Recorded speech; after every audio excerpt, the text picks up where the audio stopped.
Using lists well is an essential way to communicate more effectively. And using lists correctly is essential to making documents accessible for people living with disabilities. It's easy to learn to use lists in a way that benefits everyone with no trade offs. I'm David Berman, and today I'll be demonstrating to you how to use lists in your Word files, PowerPoint files, on Windows, or on Mac OS. Today I'm showing a sample file that's not yet accessible, and I'm showing it in Word 365 for Windows. However, the techniques I'm showing today work exactly the same in whether we're on Windows or Mac OS, PowerPoint, any version of Office in pretty much in history. And I'll describe as I go so you can learn what you need just by listening or reading the captions, or you can watch. So, the sample document I have in front of us, the staff report on 123 Main Street, I'm going to scroll down till I get to a page that has some lists already. Here's a page with some lists. The first list is a bulleted list, which means it's got what we call if you're ever talking to your HTML team, they'll talk about unordered lists and ordered lists.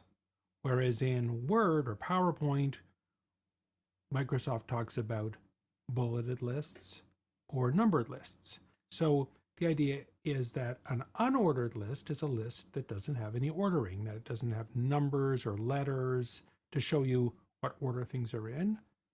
And an ordered list does. Now, although Word calls ordered lists numbered lists, that's a bit of a misnomer because they aren't necessarily numbers. They could be letters, Roman numerals, and so therefore, but they're the same thing. So what we have here is a bulleted list, which is named after the bullets, and that we most often see on a list, but I can use any symbol I'd like. So I'm highlighting this list and I go to the home ribbon and I choose the paragraph section of the ribbon. And the first item on that section is bullets. And when I select bullets, I get a choice of a whole bunch of different bullets I can potentially use.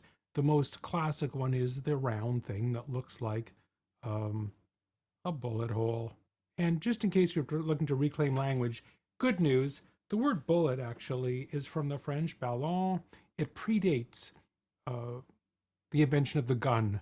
Bullet actually appears in typographic documents in the Middle Ages, and later on people decided that those round things look like bullet holes. So anyhow, but I can change it to any symbol I'd like. I can choose from this library. So for example, I like squares. I'll choose a little square for my bullet. So we could call it a square bullet, though that's kind of seems not exactly right. But I can actually take any symbol in the entire library of symbols and turn it into my bullets. I could have little unicorns, etc.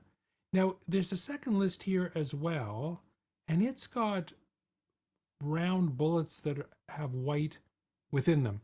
And although it's not a accessibility failure to use any bullet you'd like, we like to avoid them, the ones with the white fill, because they're hard for some people to see. So from a functional accessibility perspective, it's great to have bullets that are filled rather than ones that are open because they're simply more visible for people with low vision. And while we're here, I'm also going to show you how we would change this into a numbered list, or what programmers would call an ordered list. And so in that same section of the home ribbon, right next to the first section in the paragraph section is the bullets, and the next one's called numbering in Word. And from here I can choose 1, 2, 3, A, B, C, I, lots of choices of numbering. So I'm going to choose the classic numbered list 1, 2, 3, and now that second list is now automatically numbered 1, 2, 3, 4, 5, 6, etc. So, and generally, Charlie, the idea is that if the numbering is meaningful, for example, it's a list of the top goal scorers in the league this year, then it's appropriate to have them numbered. Whereas if the order is not conceptually appropriate, then we simply have the same symbol in front of each. Otherwise, they behave the same way. And just like so many other structures in Word, we can have, or PowerPoint, but in Word, we can have styles. So I can pull up my styles pane, Control-Alt-Shift-S in Windows, Word for Windows, and I can create a style so that all my lists will look a similar way.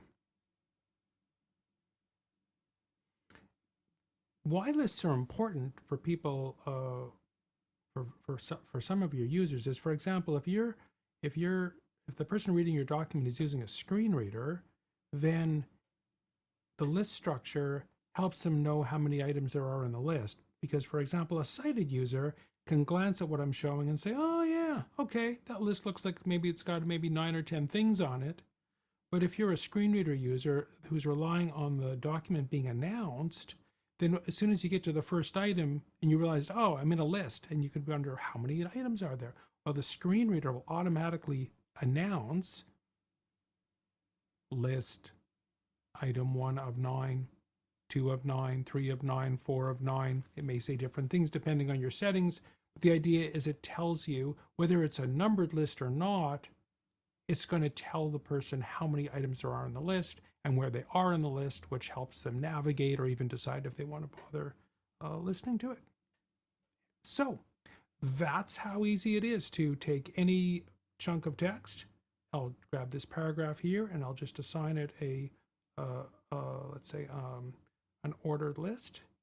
And now there's a list with just one item. But if I now do a carriage return in the middle of that list, it automatically adds items to the list. So if I have a list of things that would be easier to read, like the subject application was circulated to, and now I can say, I can put a return after town departments, another return after applicants, another return after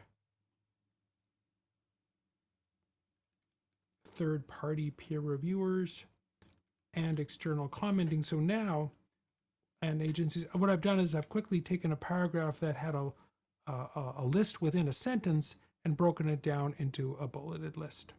And that's it. That's how we do it. And that's it for that topic. So if you have more questions, please don't hesitate to get in touch with us at wcag2.com. That's WCAG2.com.